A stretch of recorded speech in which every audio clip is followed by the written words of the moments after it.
Hi, today I'm just going to walk you through some of the things I've done to set up my Aqua 1 Minireef 150 that I purchased from Majestic Aquariums at Tarrant Point. Majestic Aquariums did the initial setup of the tank. They did a great job on that, and then I've just sort of done a couple of things to add a few things and tidy them up the way they wanted them to work. Now, start off with one of the things we got with the system was the Coral Box Moon LED light. Now, this is supposed to be a technically advanced light which is fully programmable via the iPhone or Android to define the colour balance for each hour of the day, and including being able to add in lightning storms and cloud cover, sort of at times of the day that you want them.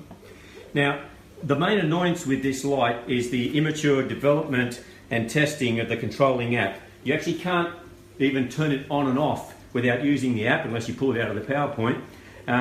But I could not get it to work on my Wi-Fi router yet at all, and it's very fussy getting it to work on both Android and iPhone using its own Wi-Fi ID.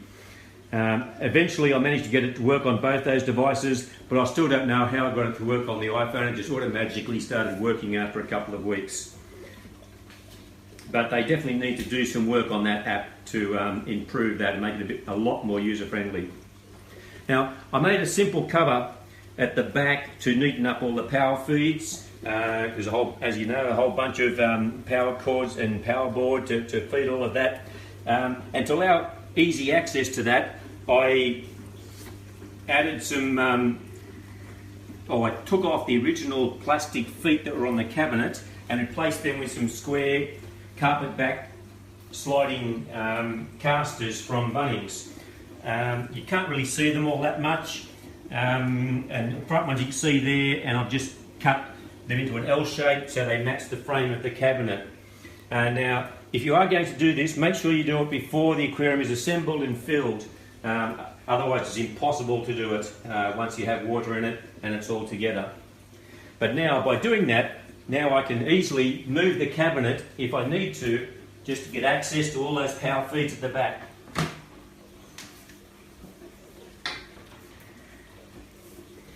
I can just remove the cover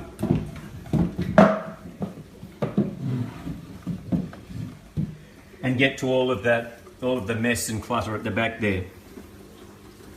Also, as a tip, make sure you label all of your power cords. That way, if you do need to turn one particular device off, you know which is which. A simple thing, but it can save you just some mucking around if ever needs be. Now, also in the back here, just to neaten it all up, I've used a cable snake to gather together all the power cables down the back, like a sort of spine running down the back. But again, that just neatens things up a little bit.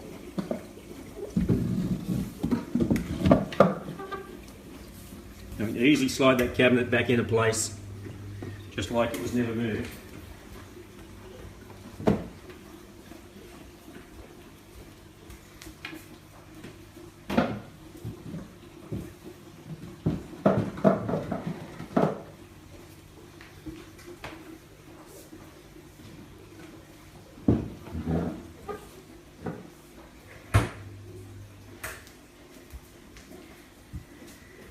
Now, on the inside of the cabinet, there was a bit of tidying up to do as well.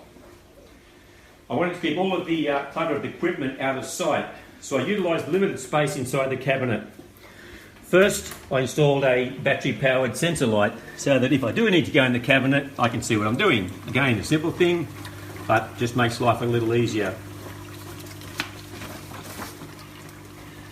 I've installed a Jabo automatic dosing system. And again, to neaten that up, I've attached both the master and the slave units inside the cabinet. I've just used some 3M command adhesive Velcro picture hangers to hold them against the side there. And that they will hold there forever quite well.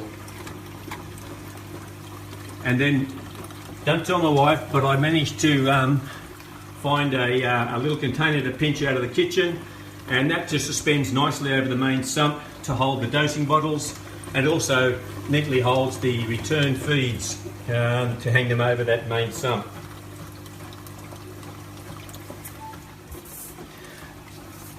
So that's basically it on what I've done just to sort of keep things all neat and tidy and a bit more presentable. And if there's any tips there that might be of use to you, then feel free to use them.